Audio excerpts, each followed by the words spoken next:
लोमड़ी और सारस की कहानी।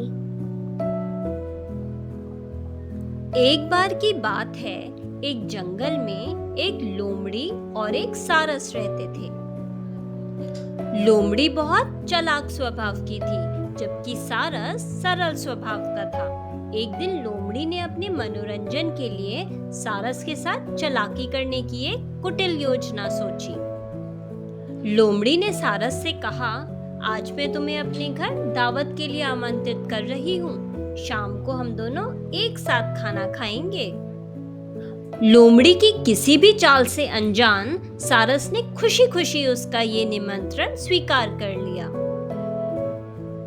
शाम को तय समय पर सारस खाना खाने के लिए लोमड़ी के घर पहुंचा। लोमड़ी ने खाने में सूप बनाया था। उसने बड़ी चालाकी से दोनों के लिए वो सूप छोटे से बर्तन में परोसा और सारस के सामने रख दिया। अपनी लंबी चोंच के कारण सारस उस बर्तन से सूप पी नहीं सकता था। वहीं दूसरी ओर लोमड़ी सामने बैठकर बड़ी आसानी से सारा सूप पी गई।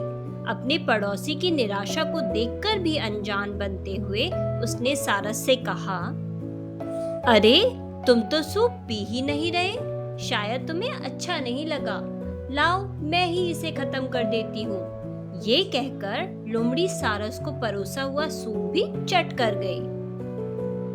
इस तरह अपमानित होने से वह बहुत नाराज था, लेकिन उसने लोमड़ी से कुछ नहीं कहा।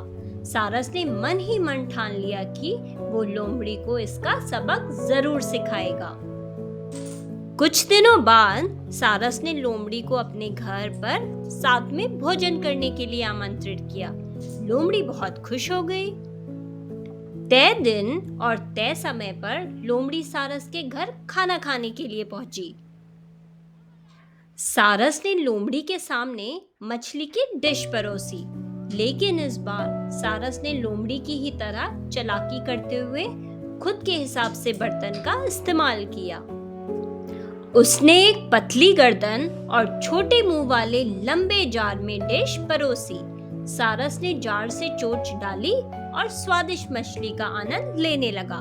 सामने बैठी लोमड़ी उसका मुंह ताकती रह गई, क्योंकि उसे सिर्फ मछली की सुगंध ही मिल रही थी। वह जार से खाना खा ही नहीं सकती थी। अब भूख से बिलबिलाई लोमड़ी ने अपना आपा खो दिया और वो सारस को बुरा भला कहने लगी।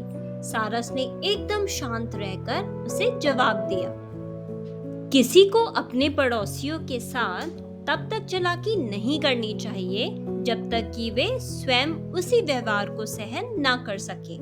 लोमड़ी समझ गई कि सारस ने उसे सबक सिखाने के लिए दावत पर बुलाया था, और फिर वो शर्मिंदा होकर अपने घर को वापस लौट गई। कहानी की सीख। लोमड़ी और सारस की कहानी से ये सीख मिलती है कि जो हमारे साथ जैसा बर्ताव करता है उसके साथ वैसा ही करना चाहिए।